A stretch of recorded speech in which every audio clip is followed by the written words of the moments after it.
नमस्कार दोस्तों, decode exam में आप सभी का स्वागत है। आज की क्लास में हम लोग डिस्कस करने वाले हैं आरओ जीएस मॉक टेस्ट 71, जिसमें कि 35 प्रश्न होंगे। ये प्रश्न हिंदी और इंग्लिश दोनों माध्यम में दिए गए हैं और ये प्रश्न आपके आने वाली परीक्षाओं के लिए बहुत ही महत्वपूर्ण है। तो चलिए आज की क्लास को स्टार्ट करते हैं मेरे साथ ऐश्वर्या सिंह के साथ। आज की क्लास को स्टार्ट करने से पहले मैं थोड़ी सी इंफॉर्मेशन आप लोगों को दे दूं फाउंडेशन कोर्स की, जो कि डिकोड एग्जाम आप लोगों के लिए लेकर आया है। इस फाउंडेशन कोर्स में एंटायर आरओ के सिलेबस को कवर किया गया है थ्रू वीडियो लेक्चर्स। यहाँ पर आपको नोट्स पीडीएफ के फॉर्मेट में प्रोवाइड कराई जाएगी।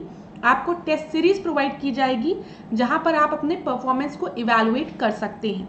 अगर इस कोर्स से रिलेटेड आपको कोई भी इंपॉर्टेंट इन्फॉर्मेशन चाहिए क्लास, तो आप इस नंबर पर व्हाट्सएप करिए। यहाँ पर आपको सारी इंफॉर्मेशन प्रोवाइड करा दी जाएगी। डिकोड एग्जाम आप लोगों के लिए समान हिंदी की पुस्तक भी लेकर आया है, जो कि आप घर बैठे ऑर्डर कर सकते हैं फ्लिपकार्ट या फिर अमेजोन से। अगर इस बुक से रिलेटेड आपको कोई भी इंपॉर्टेंट इन्फॉर्मेशन चाहिए तो आप इस नंबर पर व्हाट्सएप करिए। यहाँ पर आपको सारी इंफॉर्मेशन प्रोवाइड करा दी जाएगी। यहाँ पर स्क्रीन पे आपको नंबर दिया गया है क्लास, तो आप इस नंबर पे सारी इंफॉर्मेशन ले सकते हैं। चलिए आज की क्लास का हम पहला प्रश्न देखते हैं। पहले प्रश्न को ध्यान से देखिए। निम्नलिखित में से उत्तर प्रदेश के किस स्थल को 30,000 तीर्थों का स्थान कहा जाता है? प्लेस ऑफ 30,000 पिलग्रिम किसको कहा जाता है? अयोध्या, देवाशरी, नैमिषारण्य या फिर देवीपाटन? तो यहाँ पर जो आपका सही उत्तर है वो है नैमिषारण्य। सी जो है वो आपका सही उत्तर है। इस स्थान की बात करें तो इस स्थान के बारे में एक कथा प्रचलित है कि यहाँ ब्रह्मा जी द्वारा सौनक ऋषि को जो चक्र दिया गया था वो चलते चलते इसी स्थान पर गिरा और यहीं पर वो पृथ्वी पर समा गया था। तो ये भी एक कथा जो प्रचलित है वो मैंने आपको बता दिया नैमिषारण्य के बारे में। अगला प्रश्न हम देखते हैं। दूसरा प्रश्न देखिए, सारनाथ को पूर्व में किस नाम से जाना जाता था? तो सारनाथ को किस नाम से जाना जाता था पहले?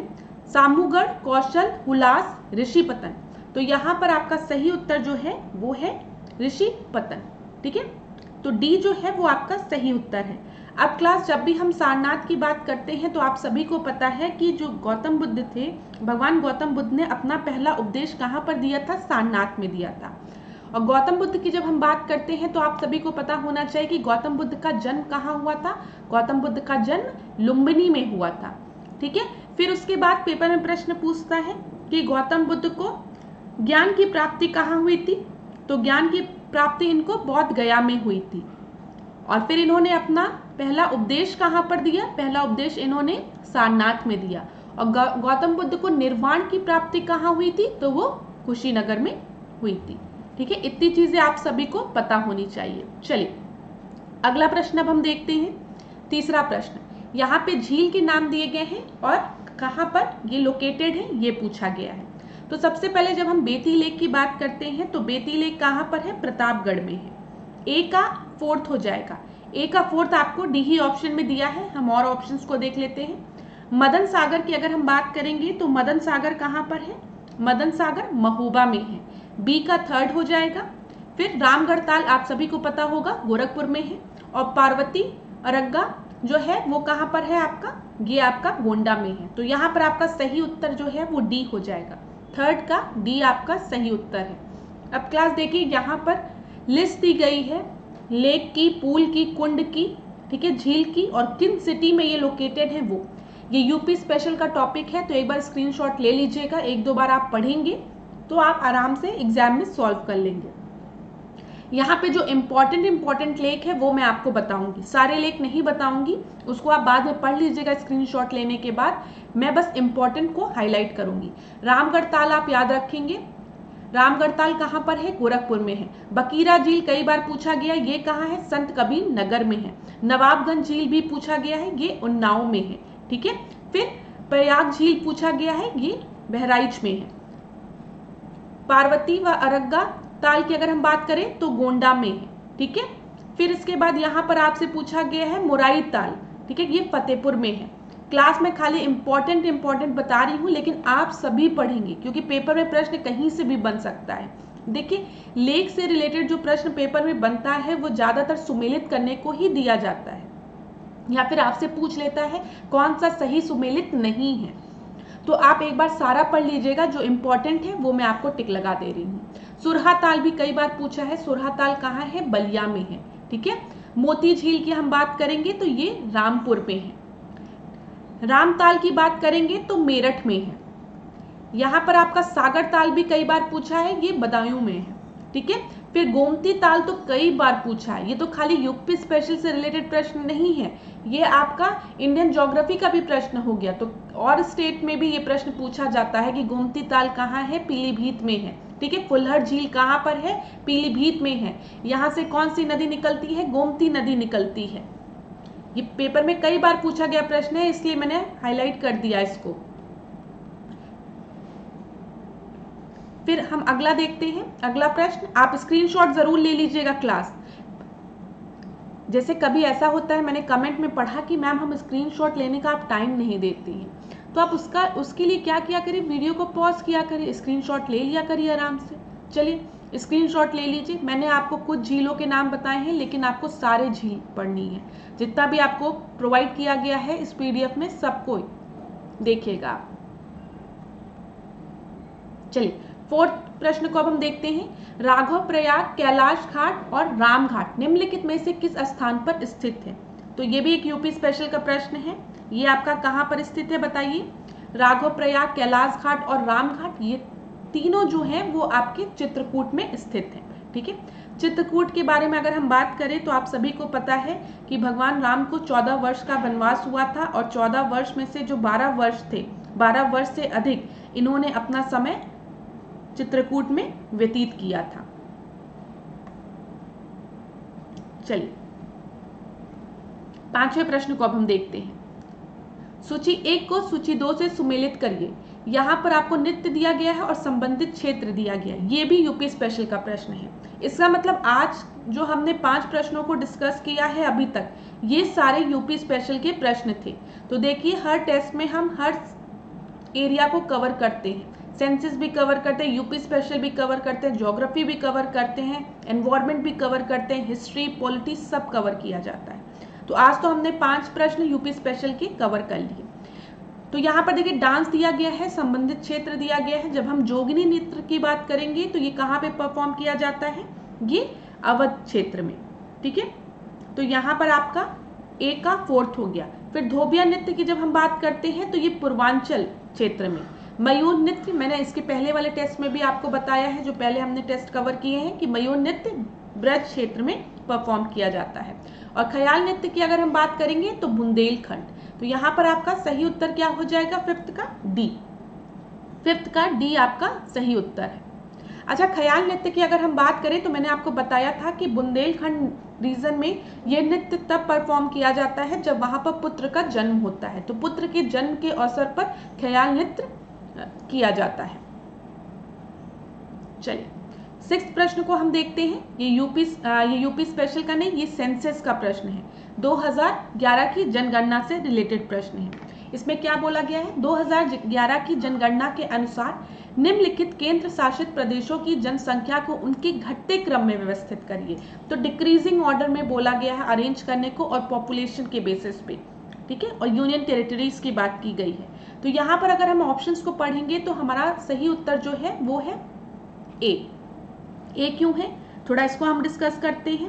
अगर हम केंद्र शासित प्रदेशों की बात करें, यूनियन टेरिटरीज की बात करें और जनसंख्या की दृष्टि से हम इनको अरेंज करें तो सबसे ऊपर दिल्ली आता है, और यहाँ पर आपको दिल्ली नहीं दिया है। फिर दिल्ली के बाद पुडुचेरी आता है, ठीक है। फिर उसके बाद चंडीगढ़ आता है, फिर अंडमान निकोबार आता है, फिर दादर और नागर हवेली आता है, ठीक है। तो यहाँ पर आपका ए सही उत्तर हो गया, याद रखिएगा क्लास। सॉरी 7वें प्रश्न को अब हम देखते हैं। 7वें प्रश्न को 2011 की जनगणना के अनुसार निम्नलिखित राज्यों केंद्र शासित राज्य को नगरीय जनसंख्या के प्रतिशत के रूप में घटते क्रम में व्यवस्थित करिए। तो 2011 के सेंसस के अकॉर्डिंग हमें अरेंज करना है इसे, स्टेट और यूनियन टेरिटरीज को। तो यहाँ पर जो आपका सही उत्तर है वो आपका सी है। अगर हम अरेंज करेंगे तो सबसे ऊपर दिल्ली होता है, फिर तमिलनाडु होता है, फिर केरल है, फिर कर्नाटक है। तो देश की सबसे अधिक नगरीकरण वाला जो केंद्र शासित प्रदेश है वो कौन सा है आपका, अगर पेपर में इस तरीके से प्रश्न पूछा, वो दिल्ली है। याद रखिएगा ये चीज। अच्छा क्लास, यहाँ पर अगर हम अर्बन पॉपुलेशन की बात करें कि कितना प्रतिशत है भारत में अर्बन पॉपुलेशन, ठीक है, जनगणना 2011 के अनुसार भारत में कुल जनसंख्या का 31.1% जो है वो जनसंख्या आपकी नगरीय जनसंख्या है। ये चीज याद रखिएगा। और अगर इस जनगणना के अनुसार हम देखेंगे तो महाराष्ट्र राज्य में सर्वाधिक शहरी जनसंख्या निवास करती है। ये भी चीज आप याद रखिएगा। यहाँ पर आप व्याख्या में देख लीजिए 31.1% जो है वो अर्बन पॉपुलेशन है, और परसेंटेज के हिसाब से अगर हम देखेंगे तो महाराष्ट्र तो आपका दिल्ली है यहाँ पर, ठीक है, और अगर हम नंबर्स के हिसाब से देखेंगे तो आपका महाराष्ट्र है, ठीक है, महाराष्ट्र राज्य में सर्वाधिक शहरी जनसंख्या निवास करती है। ये चीज याद रखिएगा। और प्रतिशत के हिसाब से देखेंगे, परसेंटेज के हिसाब से देखेंगे तो दिल्ली है, तमिलनाडु है, केरल है, कर्नाटक है। 8वें प्रश्न को अब हम देखते हैं। निम्नलिखित में से कौन सा युग्म सुमेलित है। यहाँ पर सुमेलित पूछा है, बुक्स के नाम दिए गए हैं और ऑथर के नाम दिए गए हैं, तो मतलब आपके जो 3 दिए गए होंगे वो गलत होंगे, खाली एक सही होगा। तो हम एक एक ऑप्शन को देखते हुए चलते हैं। सबसे पहले अवंती सुंदरी कथा जो दी गई है, तो अवंती सुंदरी कथा नारायण दिया गया है यहाँ पर। इसके लेखक नारायण नहीं है, इसके लेखक कौन है, दांडी है। एक जगह नोट कर लीजिए। बृहत कथा मंजरी की अगर हम बात करें तो इसके लेखक आपको हरिशेन दिए गए हैं, इसके लेखक हरिशेन नहीं है, इसके लेखक कौन है, क्षेमेंद्र है। मैं यहां पर लिख भी दे रही हूं, ठीक है। फिर आपको दिया गया है कथा सरित सागर, तो इसके लेखक कौन है, इसके लेखक सोमदेव जो दिया गया है वो आपका एकदम सही है, सी आपका सही है। हितोपदेश की अगर हम बात करें तो पवन दूत दिया गया है, पवन दूत नहीं है, इसके लेखक कौन है, नारायण है। तो यहां पर आपका सही उत्तर क्या है, सी आपका सही उत्तर है। कथा सरित सागर की अगर हम बात करेंगे तो इसके लेखक सोमदेव हैं, याद रखिएगा क्लास। चलिए यहाँ पे व्याख्या देख लीजिए। अच्छा, व्याख्या में सब लिखा हुआ है यहाँ पर, अगर आप चाहें तो यहाँ से स्क्रीनशॉट ले सकते हैं। अवंती सुंदरी कथा की पुस्तक के लेखक कौन है, दांडी है। बृहत कथा मंजरी के क्षेमेंद्र है, हितोपदेश के नारायण है, और कथा सरित सागर की अगर हम बात करेंगे तो सोमदेव द्वारा इसको लिखा गया है। इस पुस्तक की रचना कश्मीर नरेश अनंत की रानी सूर्यवती के मनोरंजन के लिए किया गया था। 9वें प्रश्न को अब हम देखते हैं क्लास। गुप्त कालीन भू राजस्व प्रशासन में मंदिरों एवं ब्राह्मण को शैक्षणिक एवं धार्मिक कार्यों हेतु प्रदान की जाने वाली भूमि निम्नलिखित में से क्या कहलाती थी। तो यहाँ पे गुप्ता पीरियड की बात की गई है, गुप्ता पीरियड के लैंड रेवेन्यू एडमिनिस्ट्रेशन की बात की गई है, और ये बोला गया है जो लैंड टेम्पल या ब्राह्मण्स को प्रोवाइड किया जाता था for the education and religious purpose, उस लैंड को हम क्या कहते थे, तो उस लैंड को हम कहते थे अग्रहार। बी जो है वो आपका सही उत्तर है, ठीक है, अग्रहार उस भूमि को कहा जाता था।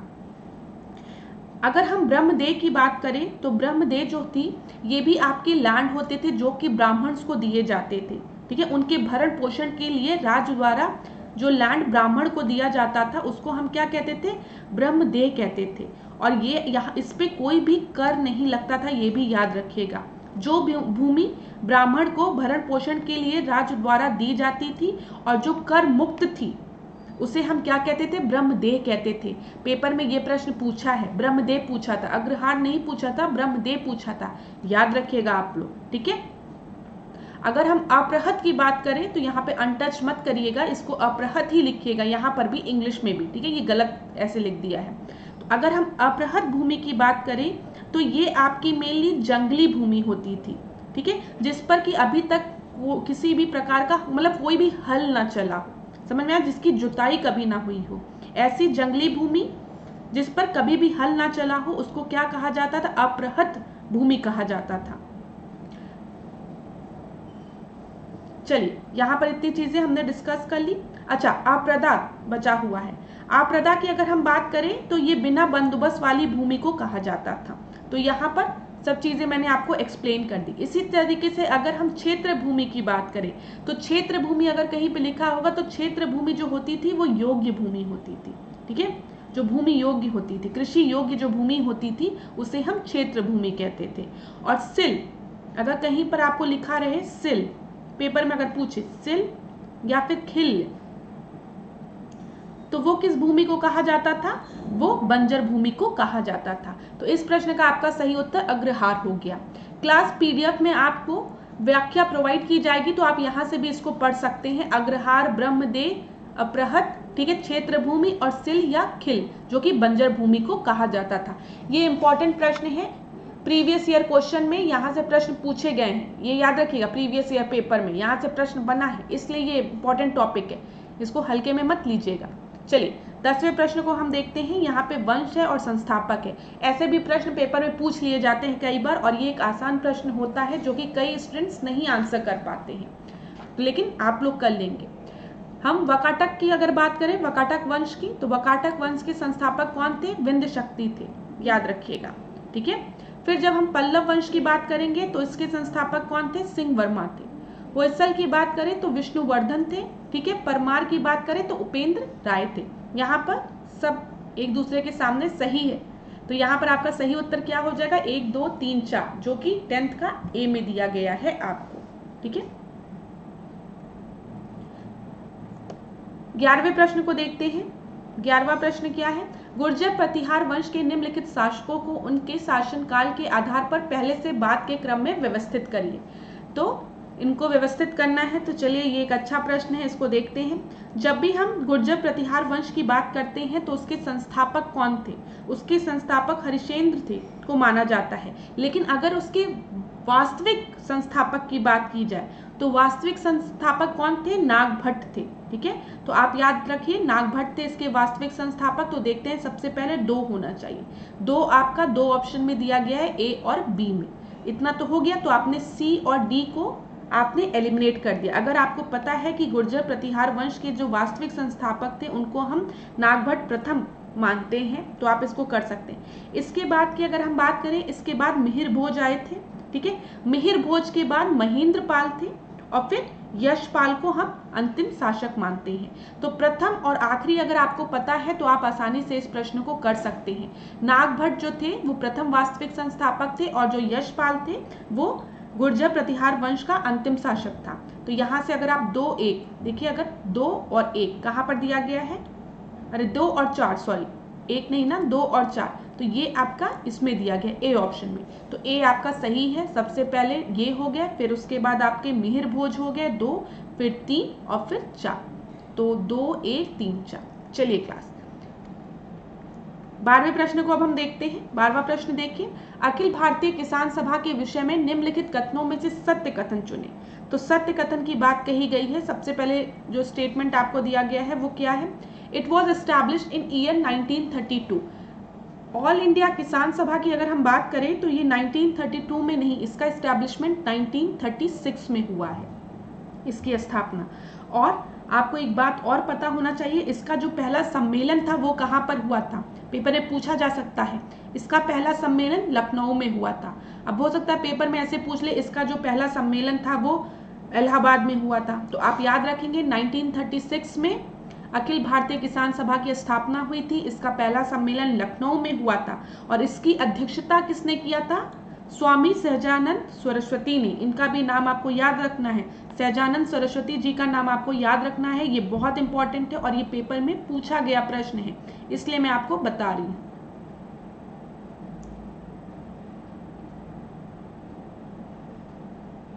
ठीक है, तो इतना आप याद रखिएगा। पहला ऑप्शन आपका गलत है क्योंकि 1936 होगा।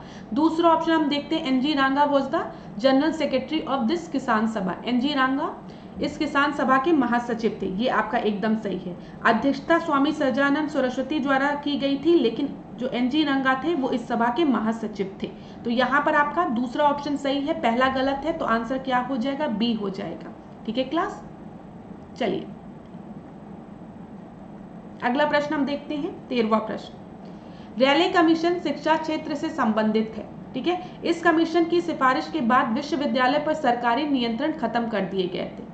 अब थोड़ा सा अगर आप दिमाग लगाएंगे तो जो रैले कमीशन था वो 902 में आया था, और किसके समय आया था? लॉर्ड कर्जन के समय में आया था। ठीक है, ये शिक्षा क्षेत्र से संबंधित है, ये एकदम सही है आपका। लेकिन इस कमीशन की सिफारिश के बाद विश्वविद्यालय पर सरकारी नियंत्रण खत्म नहीं कर दिए गए, बढ़ा दिए गए थे। ठीक है, क्योंकि 902 का समय चल रहा है, लॉर्ड कर्जन है, देख रहे हैं बंगाल का विभाजन होने वाला है, तो जो कंट्रोल है, ठीक है, जो अधिकार है वो उस अधिकार को बढ़ाएगा, ना कि एबॉलिश करने की बात करेगा, खत्म करने की बात करेगा।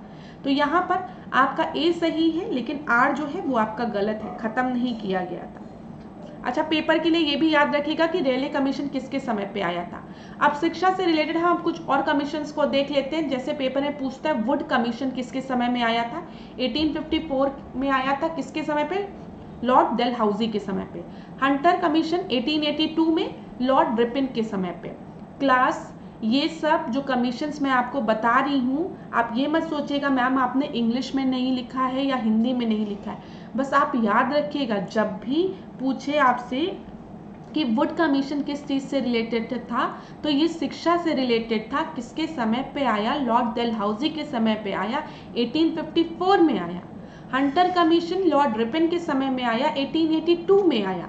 इसी तरीके से रेले कमीशन, जिसको कि हम यूनिवर्सिटी कमीशन कहते हैं, 902 में आया। किसके समय पे आया? लॉर्ड कर्जन के समय पे आया। सेडलर कमीशन की बात करें 1917 में आया, लॉर्ड चेम्सफोर्ड के समय पे आया। ठीक है, लिंडसे कमीशन की बात करें तो लॉर्ड इरविन के समय में आया। हरतॉग कमीशन की बात करें तो लॉर्ड इरविन, यहाँ पे इरविन वैसे ऐसे लिखा रहता है, इसने पता नहीं क्यों लिखा है इरविन, लॉर्ड इरविन के समय पे आया। ठीक है, वर्धा स्कीम की बात करें तो लॉर्ड लिंथगो के समय में आया। यहाँ पर आप याद रखिएगा ये जो सारे कमीशन हैं वो शिक्षा से रिलेटेड है। अगर आपको याद करने के लिए एक ट्रिक बताऊं मैं, तो आप कुछ इस तरीके से याद कर सकते हैं। वुड एक लड़के का नाम है जो कि हंटर है। ठीक है, वुड एक लड़के का नाम है जो कि हंटर है। रेले उसकी फ्रेंड है। रेले ने कहा वुड हंटर है और ये मुझे सैड करता है और हर्ट होता है जब मैं रेले के बारे में सोचती हूँ। तो इस तरीके से आप थोड़ा इमेजिन करके याद कर सकते हैं। तो Wood commission, Hunter commission, Raleigh commission, Sadler commission, Hartog commission, यहाँ पे आप लिंडसे कमीशन जो है ये भी, और फिर यहाँ पे वर्धा स्कीम, ये भी आपका किस चीज से रिलेटेड है? सारे एजुकेशन से रिलेटेड स्कीम है। और आप याद रखेंगे किस वॉइसरॉय के समय पे ये आपके कमीशन आए थे। पेपर की दृष्टि से महत्वपूर्ण प्रश्न है, स्क्रीनशॉट जरूर लीजिएगा और याद करिएगा। ठीक है, इंपॉर्टेंट प्रश्न है ये। चलिए 14वें प्रश्न को अब हम देखते हैं, 14वें प्रश्न को। 14 प्रश्न आपका क्या है? कथन कारण पर है। जब द्वितीय गोलमेज सम्मेलन हुआ तो उस समय भारत का वॉइसरॉय लॉर्ड इरविन था। कारण क्या है? यह सम्मेलन बिना किसी ठोस निष्कर्ष के समाप्त हुआ। अब देखिए कथन कारण तो एक दूसरे को नहीं सपोर्ट कर रहा है, लेकिन हम देखते हैं जब सेकेंड राउंड टेबल कॉन्फ्रेंस हुआ था तो क्या भारत का वॉइसरॉय उस समय लॉर्ड इरविन था? अब देखिए क्लास, सब आप में से ज़्यादातर स्टूडेंट को पता है कि जब सेकेंड राउंड टेबल, जो सेकेंड आरटीसी हुआ है, सेकेंड राउंड टेबल स्टार्ट हुआ है जब, तो इस समय भारत में सविज्ञा अवज्ञा आंदोलन चल रहा है। सविनय अवज्ञा आंदोलन, जिसको कि सिविल डिसोबीडियंस मूवमेंट भी कहते हैं। और इसको जो फर्स्ट राउंड टेबल कॉन्फ्रेंस था उसमें उस समय ये स्टार्ट हो गया था, सॉल्ट मार्च हुआ। ठीक है, तो उसके बाद ये स्टार्ट हुआ। तो यहाँ पर जो फर्स्ट राउंड टेबल कॉन्फ्रेंस था उसमें कांग्रेस ने पार्टिसिपेट नहीं किया था। ठीक है, क्योंकि सिविल डिसोबीडियंस मूवमेंट में पूरी तरीके से कांग्रेस इन्वॉल्व थी। फर्स्ट राउंड टेबल कॉन्फ्रेंस का कोई भी निष्कर्ष नहीं निकला, क्योंकि भारत की एक बहुत बड़ी पार्टी जो कि कांग्रेस थी उसने पार्टिसिपेट नहीं किया गया था। तो अब इंग्लैंड में बोला गया कि अब कांग्रेस को सेकेंड राउंड टेबल कॉन्फ्रेंस में पार्टिसिपेट करना जरूरी है। अगर हमको किसी निष्कर्ष पे निकलना है तो कांग्रेस का पार्टिसिपेशन बहुत जरूरी है। तो यहाँ पर सेकेंड राउंड टेबल कॉन्फ्रेंस के पहले गांधी इरविन पैक्ट हुआ, ये आप सभी को पता है। तो आप सभी स्टूडेंट को ये याद होगा कि गांधी इरविन पैक्ट हुआ है सेकेंड राउंड टेबल कॉन्फ्रेंस के पहले। और बहुत से स्टूडेंट यहाँ पे कंफ्यूज भी हो जाएंगे, इसका मतलब जो इरविन है वो सेकेंड राउंड टेबल कॉन्फ्रेंस के समय भारत में था। लेकिन आप एक चीज याद रखेंगे कि गांधी इरविन पैक्ट के बाद ही कांग्रेस राजी हुई थी सेकेंड राउंड टेबल कॉन्फ्रेंस में पार्टिसिपेट करने के लिए। लेकिन जब सेकेंड राउंड टेबल कॉन्फ्रेंस होता है इंग्लैंड में, तो उस समय भारत का जो वॉइसरॉय है वो इरविन नहीं रहता, वो वेलिंगटन रहता है। तो यहाँ पे जो पहला स्टेटमेंट दिया है, जब द्वितीय गोलमेज सम्मेलन हुआ तो उस समय भारत का वॉइसरॉय लॉर्ड इरविन था। नहीं, गांधी इरविन पैक्ट हुआ था सेकेंड राउंड टेबल कॉन्फ्रेंस के पहले, लेकिन जब सेकेंड राउंड टेबल कॉन्फ्रेंस हो रहा है तो उस समय इरविन की जगह विलिंगडन आ गया है। यहाँ पे मैं लिख देती हूँ, उस समय कौन था, विलिंगडन था। ठीक है, दूसरा स्टेटमेंट जो दिया है, यह सम्मेलन बिना किसी ठोस निष्कर्ष के समाप्त हुआ, ये भी आपका सही स्टेटमेंट है, ये आपका सही स्टेटमेंट है। ठीक है, यहाँ पर सेकेंड राउंड टेबल कॉन्फ्रेंस का कोई भी निष्कर्ष नहीं निकल पाया। सेकेंड राउंड टेबल कॉन्फ्रेंस में कम्युनल अवार्ड की बात कर दी गई थी। ठीक है, कम्युनल अवार्ड, जिसमें कि बोला गया था कि जो आपके दलित हैं उनके लिए भी सीटें, मतलब उनको लिए भी सीटें रिजर्व, जो सेपरेट इलेक्टोरेट की बात की गई थी 1909 में मुस्लिम्स के लिए, उसी तरीके का कुछ प्रोविजन दलित के लिए भी ले आया गया था। ठीक है, कम्युनल अवार्ड में, जिसको कि बाइकॉट, जिसको कि नहीं सपोर्ट किया था गांधी जी ने, क्योंकि Gandhi ji second round table conference में कांग्रेस की तरफ से गए थे और गांधी जी इसके बिल्कुल भी सपोर्ट में नहीं थे।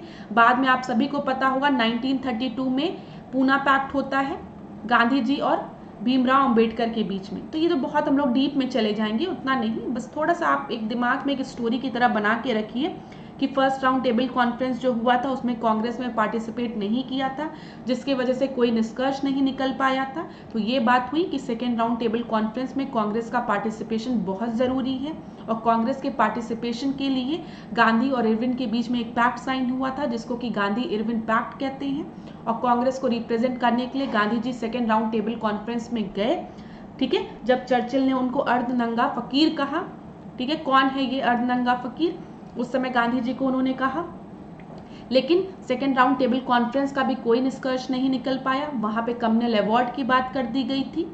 ठीक है, और फिर जब भारत में आए ये लोग तो यहाँ पर एक पूना पैक्ट साइन हुआ, उस समय गांधी जी जेल में थे, तो वहां पे गांधी जी और भीमराव अंबेडकर के बीच में पूना पैक्ट साइन हुआ।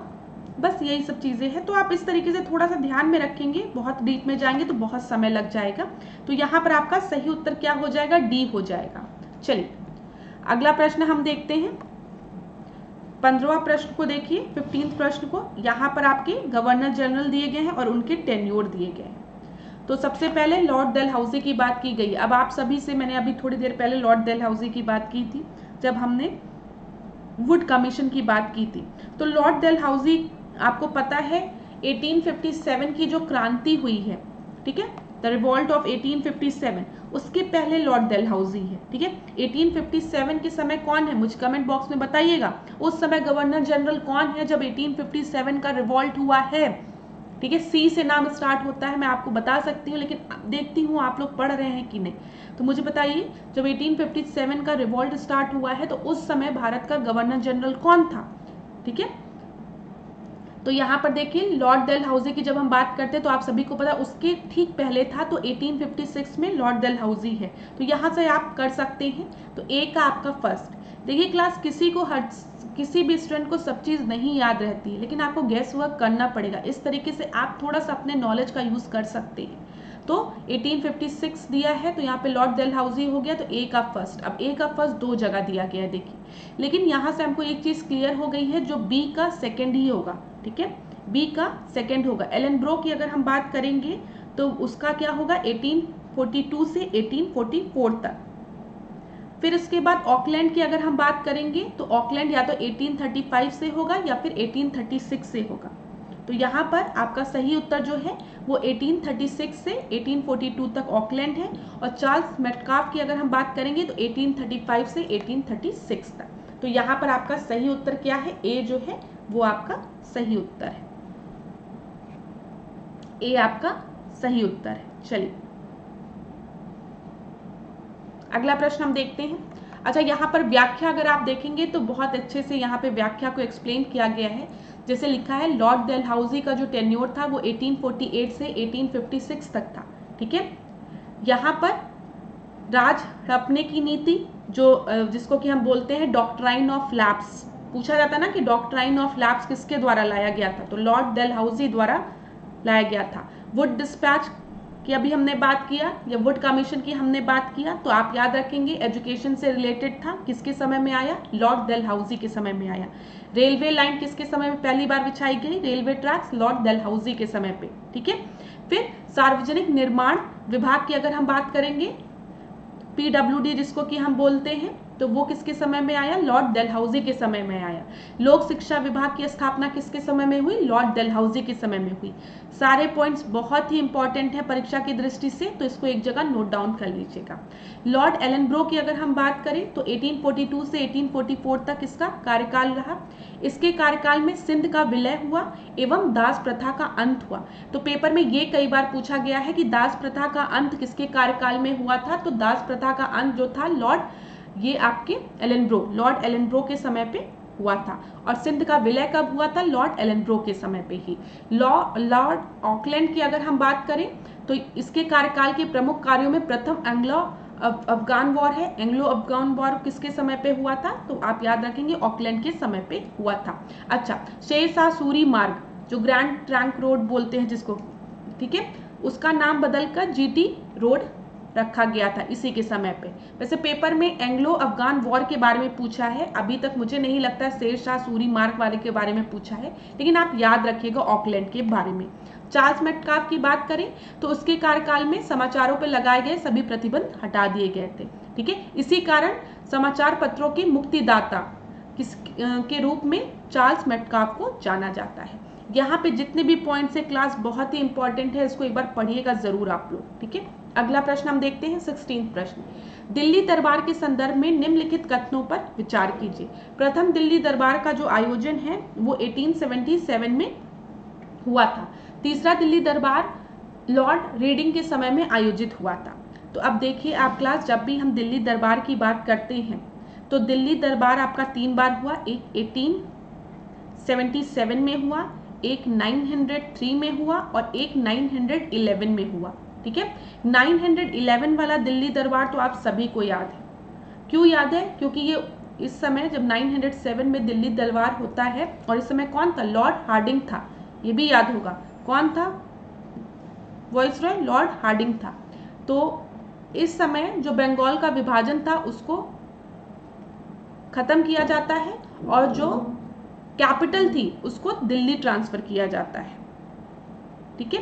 तो यहाँ पर जो तीसरा दिल्ली दरबार लॉर्ड रीडिंग लिखा के समय में आयोजित हुआ था, ये आपका गलत है, ये चीज आप याद रखिएगा। पहला जो है 1877 में दिल्ली दरबार आयोजित हुआ, ये आपका सही है। अच्छा, प्रथम दिल्ली दरबार की अगर हम बात करें, कुछ इंपॉर्टेंट फैक्ट्स को जान लेते हैं। प्रथम दिल्ली दरबार जो हुआ था आपका पहला दिल्ली दरबार, इसमें जो महारानी विक्टोरिया थी उनको केसरे हिंद की उपाधि दी गई थी, ठीक है।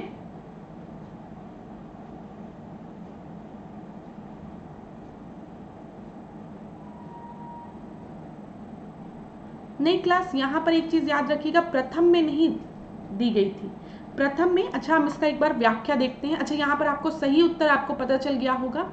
यहाँ पर सही उत्तर क्या है? फर्स्ट दिल्ली दरबार 1877 में हुआ था, ये आपका बिल्कुल सही है। बस आप ये याद रखिएगा, जो प्रथम दिल्ली दरबार हुआ था वो किसके समय पे हुआ था? लॉर्ड लिटन के समय पे हुआ था, लिटन के समय पे हुआ था। थर्ड मैंने आपको बता दिया किसके समय पे हुआ था? लॉर्ड हार्डिंग के समय पे हुआ था। और 1903 वाले अगर दिल्ली दरबार की बात करेंगे तो ये किसके समय पे होगा? लॉर्ड कर्जन के समय पे, ठीक है, लॉर्ड कर्जन के समय पे। तो ये भी चीज आप याद रखिएगा। इस प्रश्न का सही उत्तर जो है 16वें का वो ए है आपका, ए जो है वो आपका सही उत्तर है। देखिए, ब्रिटिश साम्राज्य के चरम पर 3 बार 1877, 903 और 1911 में आयोजित किया गया था दिल्ली दरबार, ठीक है। अगर हम प्रथम की बात करें, प्रथम जो दिल्ली दरबार हुआ था उसने महारानी विक्टोरिया को भारत की सामग्री घोषित किया था और उन्हें की उपाधि से विभूषित किया था। ये कुछ गलत लिखा है, उन्हें याद करेगा केसरे हिंद की। दूसरे ने अपने बेटे किंग एडवर्ड सप्तम को भारत का सम्राट घोषित किया और तीसरे ने अपने बेटे किंग जॉर्ज पंचम को, हालांकि किंग जॉर्ज पंचम दरबार में उपस्थित होने वाले एकमात्र सम्राट थे। अच्छा ठीक है, यहाँ पर लिखा है ना, यहाँ पर सही लिखा है आपका। यहाँ पे यह याद रखिएगा केसरे हिंद की उपाधि आप लोग कब दिया गया था? तो आपके प्रथम में दिया गया था। चलिए 17 प्रश्न को अब हम देखते हैं। 17वें प्रश्न को देखिए, एक बार ध्यान से पढ़िए।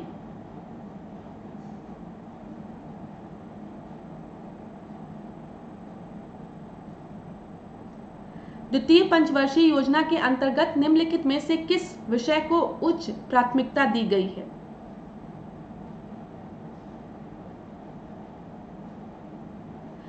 Which of the following subject was given the highest priority under the second 5-year plan की बात की गई है। तो कृषि एवं उद्योग दोनों को प्राथमिकता दी गई है, केवल कृषि को प्राथमिकता दी गई है, भारी उद्योगों व खनिजों को उच्च प्राथमिकता दी गई है, या फिर गरीबी उन्मूलन को प्राथमिकता दी गई है। तो 17 की हम बात कर रहे हैं, तो 17 का जो आपका सही उत्तर होगा वो क्या है? सेकेंड 5-ईयर प्लान में भारी उद्योगों व खनिज को उच्च प्राथमिकता दी गई। सी आपका सही उत्तर होगा। ठीक है।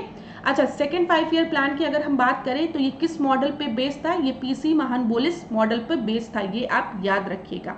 इसमें भारी उद्योगों और सेवाओं पर चर्चा की गई थी, प्रायोरिटी दी गई थी हैवी इंडस्ट्रीज और किसको?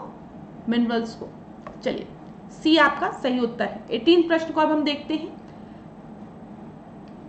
नॉन फंजिबल टोकन के संदर्भ में निम्नलिखित कथनों पर विचार करिए। ठीक है। या एक तरीके की डिजिटल संपत्ति है, फिर इसे ब्लॉकचेन के माध्यम से संभाला जाता है, इसके क्रय विक्रय हेतु क्रिप्टो करेंसी वॉलेट और एनएफटी मार्केट प्लस की आवश्यकता होती है।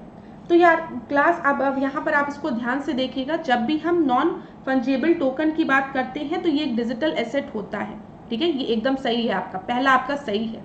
ठीक है, इससे ब्लॉकचेन तकनीक के माध्यम से संभाला जाता है, ये भी आपका सही है। ठीक है, इसके क्रय विक्रय हेतु क्रिप्टो करेंसी वॉलेट और एनएफटी मार्केट प्लस की आवश्यकता होती है, ये भी सही है। यहाँ पर आपका सही उत्तर जो है वो डी है। जो भी स्टेटमेंट आपको दिए गए हैं वो आपके सही स्टेटमेंट दिए गए हैं। 19 प्रश्न को अब हम देखते हैं। सार्वजनिक क्षेत्र की बीमा कंपनी दिया गया है और स्थापना वर्ष दिया गया है। इस तरीके के प्रश्न पेपर में पूछ लेते हैं इकोनॉमिक्स से रिलेटेड। तो सबसे पहले आपको दिया गया है नेशनल, एक मिनट क्लास, यहाँ पर पब्लिक सेक्टर इंश्योरेंस कंपनी दिया गया, फाउंडेशन दिया गया। नेशनल इंश्योरेंस कंपनी की बात सबसे पहले की गई है और यहाँ पे लिखा है 906, नहीं है। ठीक है, नहीं, गलत है कोई, 906। तो नेशनल इंश्योरेंस कंपनी की स्थापना 1906 में हुई, एकदम सही है। कहाँ पर हुई ये भी याद रख लीजिए, कोलकाता में हुई। ठीक है, कोलकाता में। यूनाइटेड इंडिया इंश्योरेंस कंपनी की अगर हम बात करें तो इसकी स्थापना 1938 में हुई, कहाँ पर हुई? चेन्नई में हुई, एकदम सही है। ठीक है, न्यू इंडिया इंश्योरेंस कंपनी की बात करें तो 1925 दिया गया है यहाँ पर, ये आपका गलत है।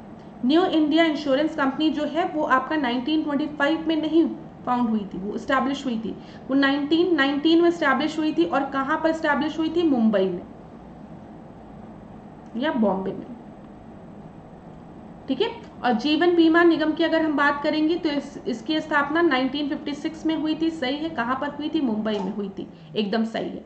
तो यहाँ पर आपका गलत जो पूछा था वो आपका सी हो गया, सी आपका सही उत्तर हो गया इस प्रश्न का।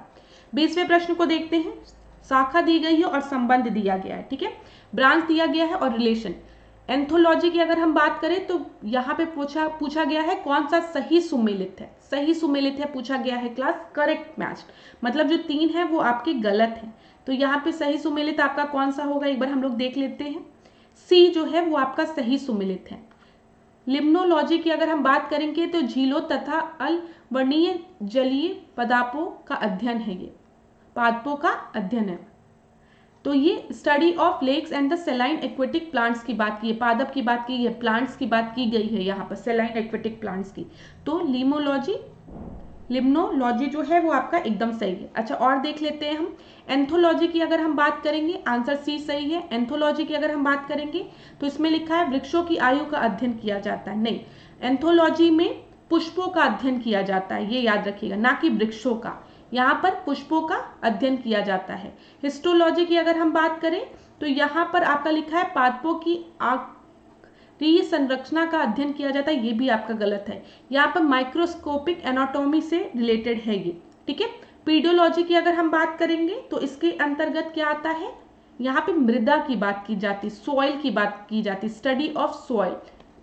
तो यहाँ पर आपका सी सही उत्तर है। अगर आप देखेंगे व्याख्या में तो यहाँ पे आपका एक्सप्लेनेशन दिया है, क्लास के बाद आप इस व्याख्या को पढ़ भी सकते हैं पीडीएफ से।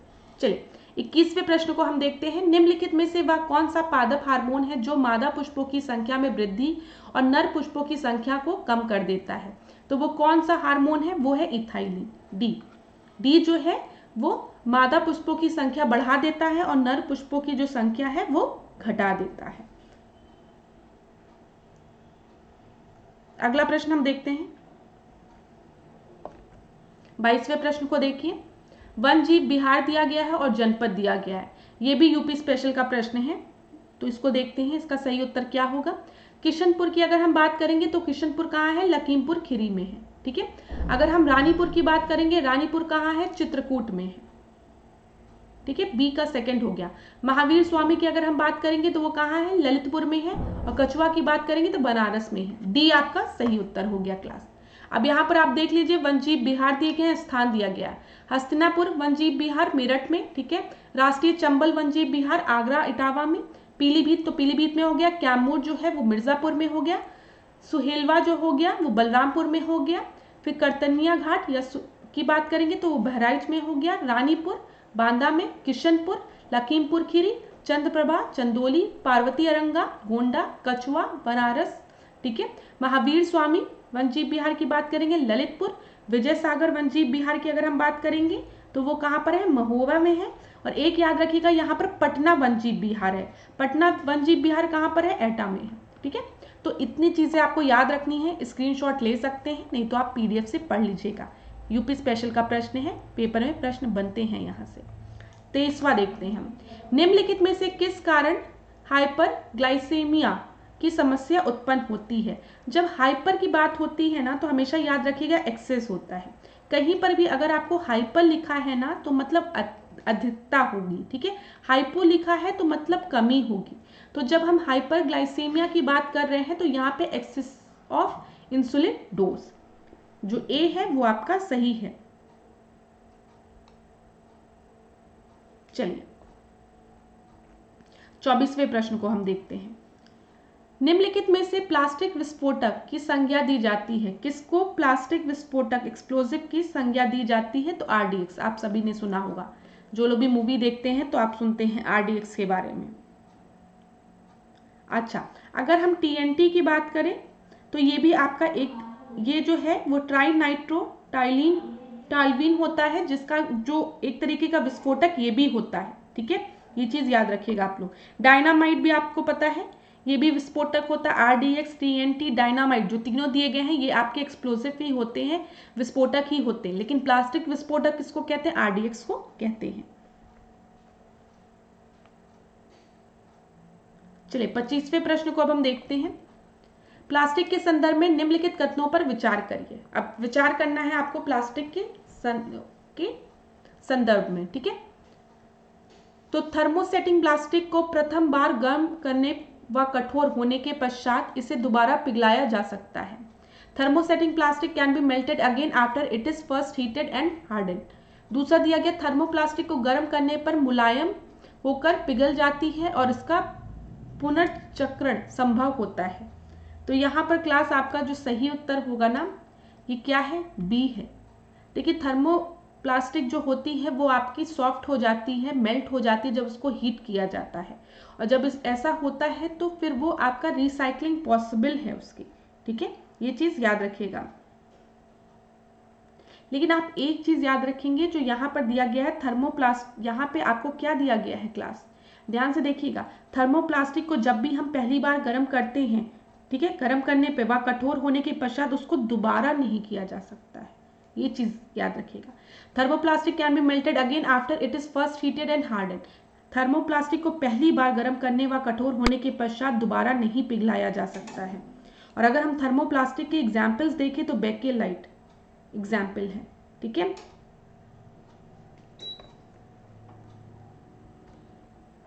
चलिए 26वें प्रश्न को हम देखते हैं, निम्नलिखित राष्ट्रीय उद्यानों पर विचार करिए। तो यहाँ पर आपको राष्ट्रीय नेशनल पार्क दिए गए हैं और उनसे रिलेटेड दिया गया है। तो सबसे पहले हम देखेंगे इसमें क्या पूछा गया, which of the following above are matched.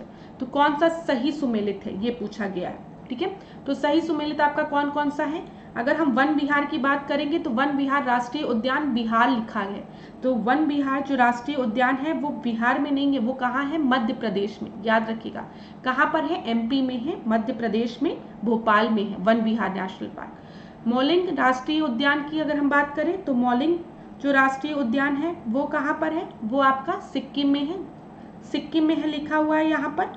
हम और देखते हैं, सिंगालीला राष्ट्रीय उद्यान की बात करेंगे तो ये क्या दिया गया है, पश्चिम बंगाल दिया गया है, ठीक है, ये आपका सही है, थर्ड तो आपका सही है। फिर गोविंद राष्ट्रीय उद्यान की बात करेंगे हम तो ये कहाँ पर है, ये आपका दिया गया है उत्तराखंड में, तो ये भी आपका सही है, ये भी आपका सही है। तो यहाँ पर आपका 3 और 4 तो सही है, 3 और 4 कहीं ऑप्शन में दिया, पहला आपका गलत है, तो जहां जहां आपका पहला दिया गया उसको कैंसिल कर दीजिए। तो ए और सी तो आपका कैंसिल हो गया, क्योंकि पहला वन विहार नेशनल पार्क जो है वो बिहार में नहीं, वो मध्य प्रदेश में है। इतनी चीजें क्लियर हो गई। दूसरा सिंगालीला की अगर हम बात करें तो ये आपका वेस्ट बंगाल में है, ये भी सही है, और गोविंद नेशनल पार्क उत्तराखंड में है, ये भी सही है। तो यहाँ पर आपका उत्तर क्या हो जाएगा, डी हो जाएगा, डी जो है वो आपका सही उत्तर है। अगला प्रश्न अब हम देखते हैं 27वां प्रश्न। देखिए क्लास, जीवों तथा वनस्पतियों में समय के साथ किसी पदार्थ या प्रदूषक के सांगरण का बढ़ना निम्नलिखित में से क्या कहलाता है।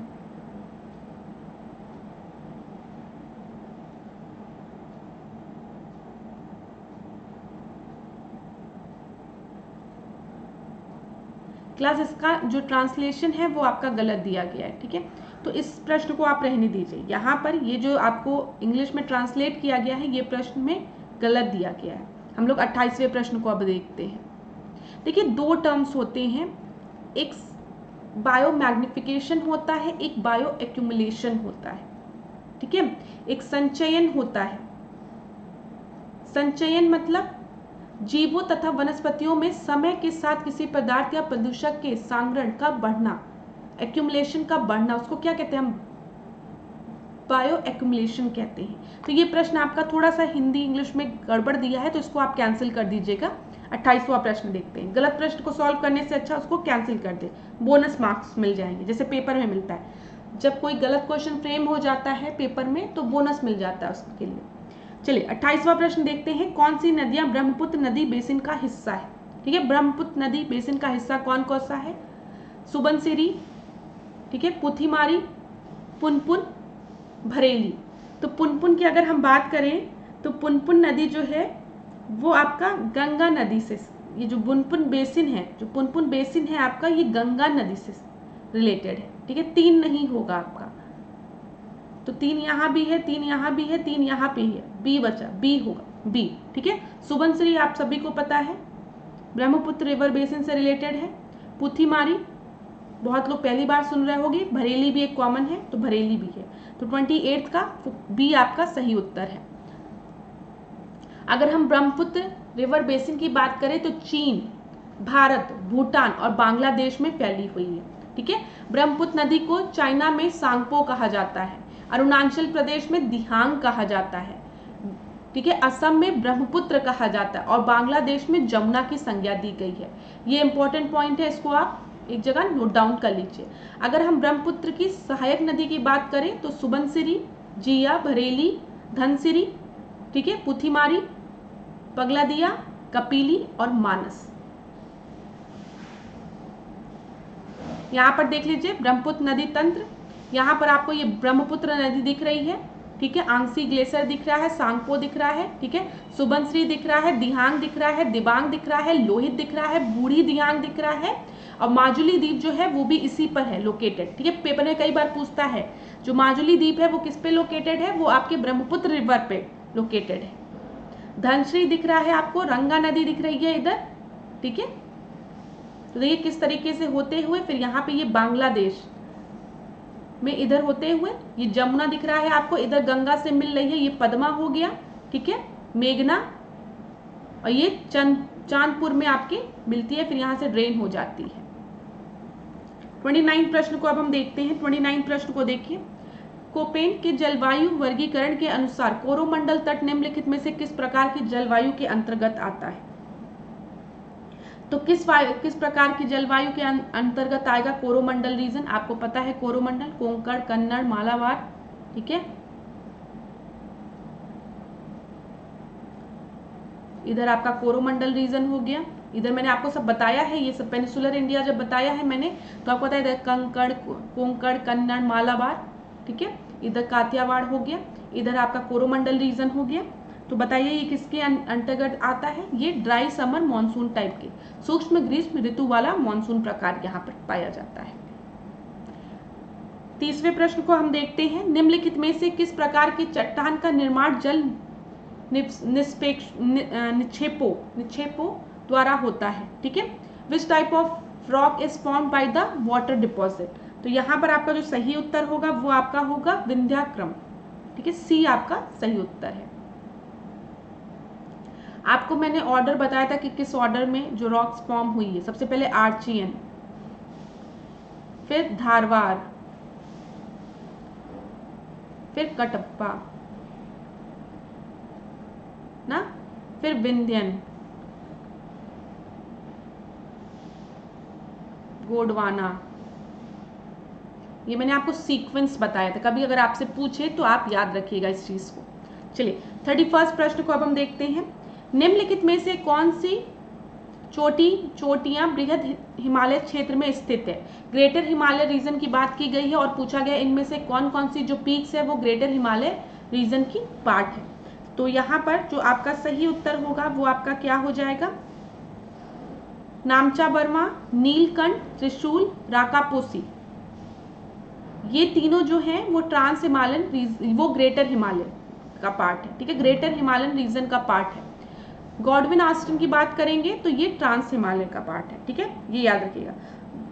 गॉडविन आस्टिन जो है वो ट्रांस हिमालय की श्रेणी में है, कैराकोरम श्रेणी में है ये। तो यहाँ पर आपका सही उत्तर क्या हो जाएगा? सही उत्तर तो मैंने बताया ही नहीं, सी आपका सही उत्तर है। 32वें प्रश्न को देखते हैं, ये पेपर में पूछा गया प्रश्न, PYQ बेस्ड प्रश्न है, इंपॉर्टेंट प्रश्न है, एक बार देख लीजिएगा। एल्यूमिनियम कंपनी के नाम दिए गए हैं, इनकी लोकेशन कहाँ है? जब हम बाल्को की बात करते हैं तो बाल्को कहाँ पर है? कोरबा में है। ए का सेकंड, पेपर में पूछा गया प्रश्न है, ए का सेकंड, ठीक है। नालको की अगर हम बात करेंगे तो नालको कहाँ पर है? भुवनेश्वर में है। बी का फर्स्ट, बी का फर्स्ट। हिंडाल्को की अगर हम बात करेंगे, हिंडाल्को कहाँ है? पिपरी में है, ठीक है, पिपरी में, जो कि आपके उत्तर प्रदेश में सोनभद्र में है। इंडियन एल्यूमिनियम की अगर हम बात करेंगे तो ये आपका कहाँ है? इंडियन एल्यूमिनियम कंपनी लिमिटेड, पूरा लिख लीजिएगा यहाँ पे, इंडियन एल्यूमिनियम कंपनी लिमिटेड लिखिएगा। ये आपका कहाँ है? एक ही बचा कोरापुट में, ठीक है। तो यहाँ पर आपका सही उत्तर क्या हो गया? बी आपका सही उत्तर हो गया। 33 प्रश्न को देखते हैं, निम्नलिखित में से कौन सा एक वलित पर्वत का उदाहरण है? तो इसमें से वलित पर्वत का उदाहरण कौन सा है? विच of the following is an example of ring नहीं फोल्डेड माउंटेन। वलित पर्वत की बात की गई है, फोल्डेड माउंटेन का एग्जाम्पल कौन सा? एटलस। और फोल्डेड माउंटेन की एग्जाम्पल की अगर हम बात करें तो भारत में क्या है? हिमालय है, ठीक है, जिसको कि हम वलित पर्वत कह रहे हैं। रॉकीज माउंटेन यूएसए का जो है, एटलस, एंडीज, यूराल, ये सब क्या है? ये सब वलित पर्वत के एग्जाम्पल है।